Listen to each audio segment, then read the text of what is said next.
policemen in front of KOJC na right now sir, kami sir ay nasa kabila ng road. Sa roadside nila sir, pwede mo natin sir tingnan ang live shot sir may live shot yan sila. Yan ang hayagang sinabi ni Police Brigadier General Nicolas Torre III, Regional Director ng Police Regional Office o PRO 11 sa pagdinig sa Senado nitong Lunes, Agosto 5. Pinapaimbestigahan ni Senador Robin Padilla sa Senate Committee on Public Order and Dangerous Drugs ang ginawang marahas na operasyon ng Philippine National Police o PNP sa 4 na compounds ng The Kingdom of Jesus Christ o KOJC noong Hunwa-Jes.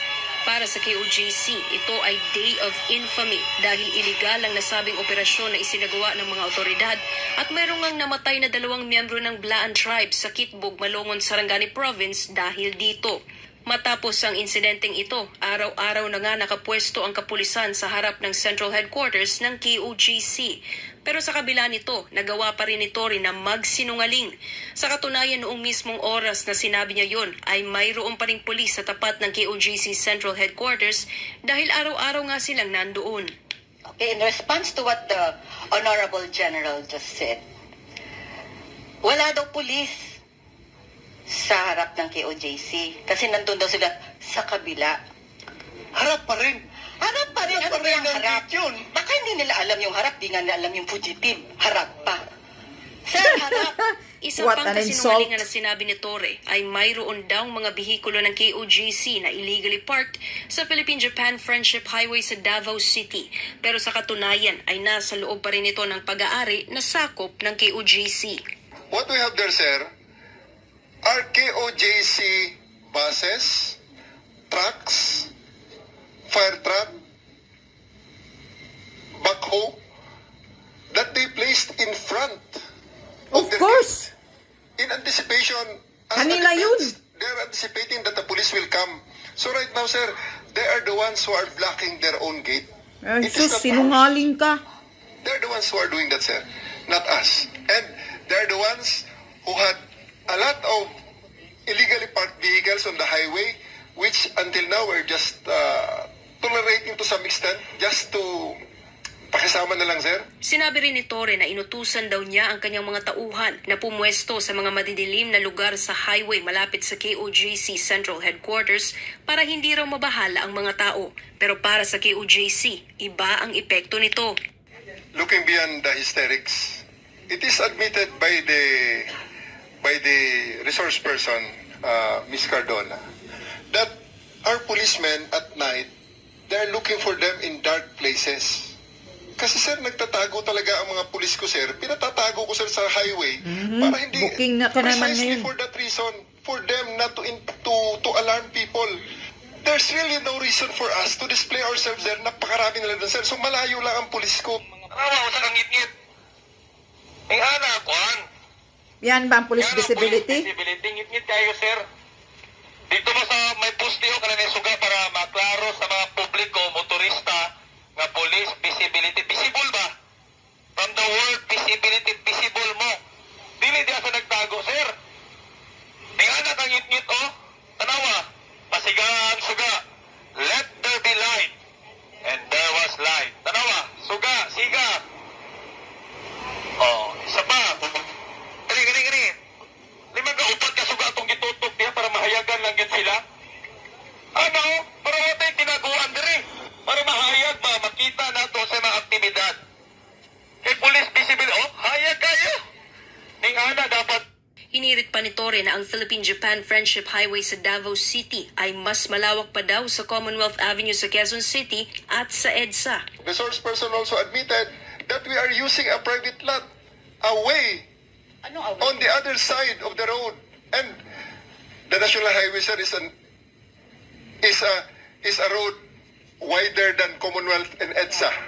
It is a very, very big road, sir. That's not something that nung pakialam mo. With it, sir, I'm very sure. Dagdag din ni Torre, napaparanoid na raw ang mga miyembro ng KOJC kahit sa presensya lang ng isang patrol car. Pero sa katunayan, hindi lang naman isang patrol car ang ipinapadala ng kapulisan para i-casing ang KOJC Central Headquarters.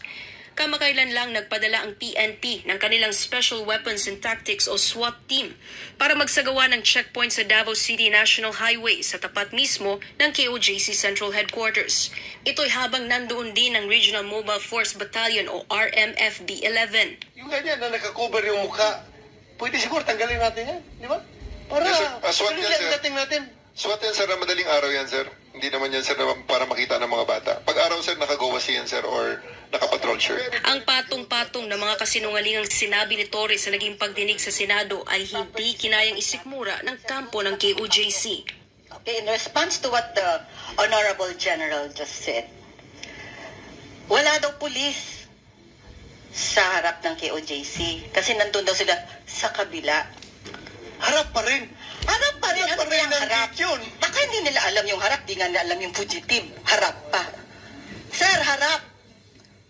Tapos, sir, sana wag na lang tayo magsinungaling. Huwag niya na dagdagan. Pwede ba? For once naman. Because your lie is leading to another lie. Sir, ayaw na namin sana makinig pa ng mga kasinungalingan. No? Tama na. Kasi sa lang yung bansa natin. Inaayos natin to. Nakafocus lahat sa KOJC. Tapos sabihin ni General Torre na walang pulis sa tapat.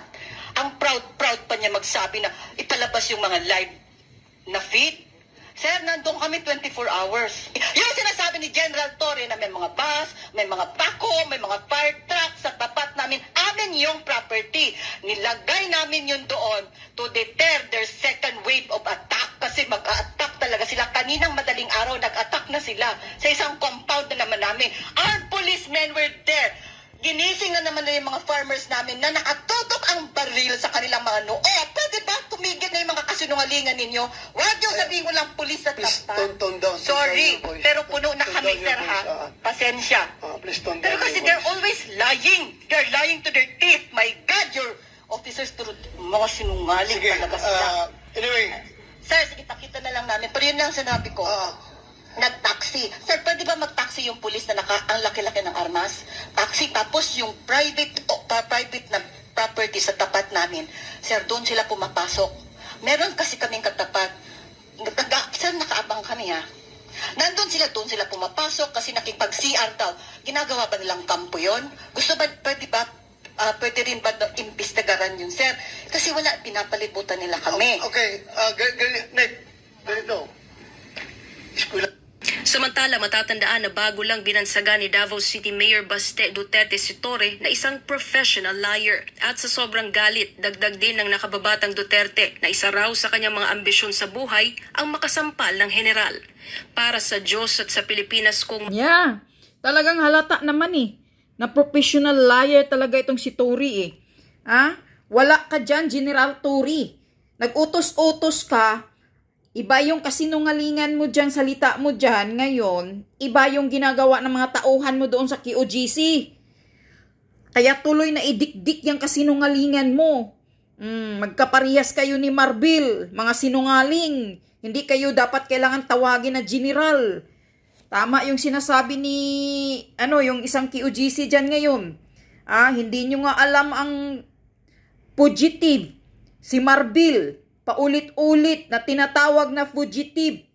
Si Pastor Kibuloy, hindi pa nga nahusgahan, hindi pa nga nahatulan, fugitive na yung nasa bibig ninyo.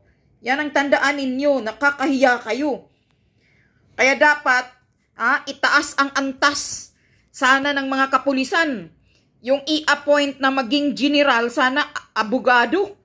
May background na abogado para alam ang katotohanan, ang buong batas. Nakakahiya sa mga ganitong klaseng mga PNP na mga general kuno. Bakit naging general yung mga ranggo? Baka naging general lang yan sa palakasan system. Mga ganitong PNP na gumawa na o sila ang nag-impose ng implement ng batas, pero meaning ng batas nila na ginagawa nila hindi nila alam. Wag mong tawagin fugitive ang isang taong hindi pa na verdict, hindi pa naakusahan ng husgado ng Supreme Court. Wala pang paghusga. Panay mo na pilit mo ng tinatawag na fugitive marbil. Tumahimik ka, yung bibig mo, bastos ka, wala kang respeto.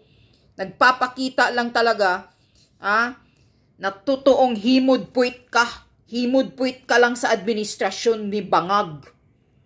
Kaya totoo yung sinasabi lahat ni Sara Duterte na ikaw ang pinakasinungaling, super sinungaling na general na na-assign na PNP sa lahat ng kapulisan. Kasi yan ang gusto ni Bangag. Ng Bangag administration na to, ang lahat i-assign niya sa lahat buong ahensya ng Pilipinas ngayon, ang mga tao na mga sinungaling, may mga issue ng mga graft and corruption, yan, mga kawatan, magaling mandukot ng pira ng taong bayan, yan ang gusto ni Bangag na i-assign sa mga na leader sa lahat ng mga ahensya. Sinasabi ng KOGC dito, yung isang, sino yung pangalan ng babae na yun sa KOGC? Na yang si General Torre, at saka yang si Marantan, yung hippie ngayon na ina-assign dyan, bit-bit ni Torre dyan sa Davao ngayon. Grabe pala ang mga record ng mga kupal na yan. Puro pala may mga kaso yan. Tapos kaya pala na-dismiss yang si Marantan daw. Ang mga bad record na may mga record na may mga pinatay, may mga kasong yan si Marantan, grabe pala ang record yan. Nilagay ngayon ni Torre bilang hippie ng Davao, kaya gigil itong si Basti na ayaw sana niyang tanggapin. Pero susubukan lang daw niya. Ngayon tinanggap niya na. May karapatan ang mayor na magpili kung sino ang gusto niya kukunin bilang isang hippie ng Davao. Pero yan ang nidikdik ni Torre dahil magkaparehas sila ng baho. Puro may mga kaso pala yan noon. Well, anuhin ko. I-dig out ko yung mga kaso nila. Ipopost ko dito. Mga walang hiya Tumahimik ka na, Torre, sa kasinungalingan mo. Booking ka na, matanda ka. Mga walang hiya kayo, hindi kayo karapat-dapat ng respeto ng taong bayan. Kaya, Senator Bato, hindi madali sasabihin mo lang na ibalik ang respeto sa mga kapulisan. Never na mangyayari na yan. Dahil sila mismo ang gumagawa ng mga kademonyuhan na ang mga taong sawang-sawa na sa pagtitiwala sa mga kapulisan ngayon. Yan ang katotohanan. Wala na kaming tiwala sa mga kapulisan na yan.